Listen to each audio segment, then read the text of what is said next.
అందరికీ నమస్కారం. నేను మీ షణ్ముఖ్. వైఎస్ జగన్మోహన్ రెడ్డి గారు ఆంధ్రప్రదేశ్ రాష్ట్ర మాజీ ముఖ్యమంత్రి, పులివెందుల శాసనసభ్యుడైనటువంటి జగన్మోహన్ రెడ్డి గారు రాయలసీమ పక్షపాతి, రాయలసీమ ముద్దుబిడ్డ, రైతు పక్షపాతి అని చెప్పేసి పదే పదే పదే పదే బాకాలు ఊదుకోవడం అనేది మనకందరికీ తెలిసినటువంటి విషయం.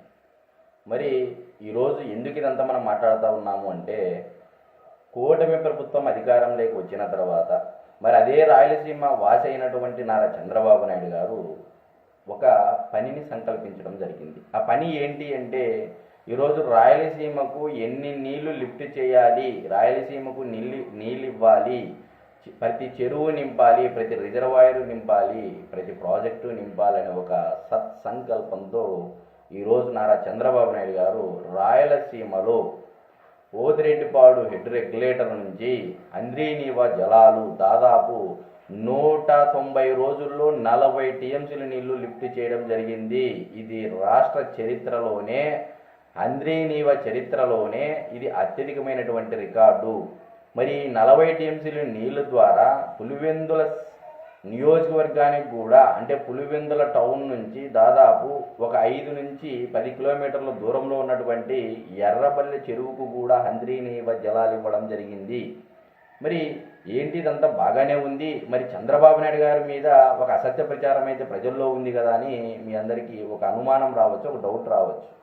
ఇదంతా కేవలం వైఎస్ఆర్సీపీ పార్టీ ప్రయోగించినటువంటి ఒక ఫేకు బ్రహ్మాస్త్రం అనేది మనం ఇక్కడ అందరం గుర్తించాలి. ఎందుకంటే ఈరోజు చంద్రబాబు నాయుడు గారు కరువు కవల పిల్లలు అని చెప్పేసి గతంలో చెప్పించి ఒక విష బీజాన్ని ప్రతి ఒక్క రైతాంగంలోనూ, రాయలసీమ ప్రజలు, అతి ముఖ్యంగా ఆనాడు ఉన్నటువంటి ప్రతిపక్ష పార్టీ కాంగ్రెస్ కానీ, నేడు ప్రతిపక్ష పార్టీ అయినటువంటి వైఎస్ఆర్సీపీ పార్టీ వాళ్ళు కానీ ఒక విష ప్రచారాన్ని చంద్రబాబు నాయుడు గారి పార్టీ పైన, చంద్రబాబు నాయుడు గారి పైన చేయడం జరిగింది అనేది మనం అందరం తెలుసుకోవాల్సినటువంటి వాస్తవం.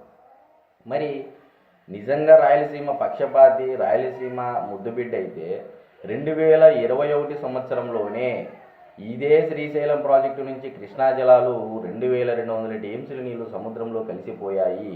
అయితే మరి ఆ కృష్ణా జలాలు లిఫ్ట్ చేసిన ఇతను, వరద జలాలకు వచ్చినటువంటి ఇతను అంటే జగన్మోహన్ రెడ్డి గారు అన్నమయ్య డ్యాంకు వచ్చినటువంటి వరదను కూడా కంట్రోల్ చేయలేక, అధికారుల యొక్క నిర్లక్ష్యంతో, అంటే ప్రభుత్వం యొక్క వైఫల్యంతో ఆనాడు అన్నమయ్య డ్యాము కొట్టుకొని పోయింది. అదే 2021 సంవత్సరంలోనే ఇది జరిగిన మాట మనందరికీ తెలిసిన విషయం. మరి దురదృష్టవశాత్తు సొంత కడప జిల్లాలోనే దాదాపు 40 మందిని పొట్టన పెట్టుకోవడం జరిగింది. ఆనాడు ఉన్నటువంటి ప్రభుత్వం యొక్క నిర్లక్ష్యత వహించినటువంటి అధికారులు కానీ, ఆ ప్రభుత్వ అధికారులు కానీ, ఆ ప్రభుత్వ వైఫల్యం అయితే మనం ఖచ్చితంగా చెప్పవచ్చు. మరి నైటు దాదాపు 40 మంది దాకా నీళ్ళలో కొట్టుకోపోయినటువంటి పరిస్థితి. కొన్ని లక్షల, అంటే కొన్ని వందల కోట్ల రూపాయల ఆస్తి నష్టం జరిగింది. కొన్ని లక్షల ఎకరాలు నీట మునగడం జరిగింది, పంట మునగడం జరిగింది, పశువులు కొట్టుకొని పోవడం జరిగింది. ఇదందరి ఆనాడు మనం అందరము చాలా బాధపడ్డాం ఈ విషయం పైన.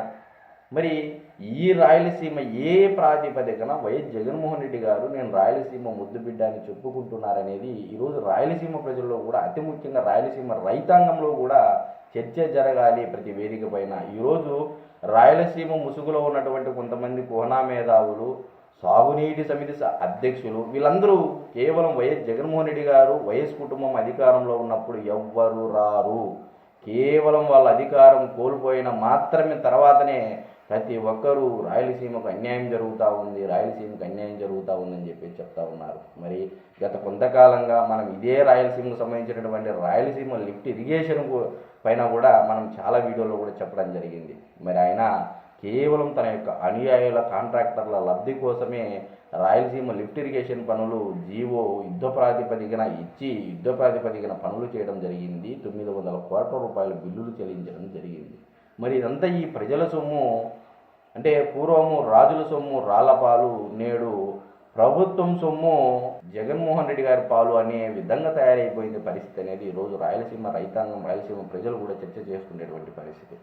మరి నేను అతి ముఖ్యంగా చెప్పేది ఏంటంటే, ఈరోజు కూటమి ప్రభుత్వానికి, మరి అటు నారా చంద్రబాబు నాయుడు గారికి, నారా లోకేష్ గారికి, పవన్ కళ్యాణ్ గారికి మనస్ఫూర్తిగా మా రాయలసీమ ప్రజల తరపున, మా రాయలసీమ రైతాంగం తరపున ధన్యవాదాలు చెప్పుకుంటా ఉన్నా.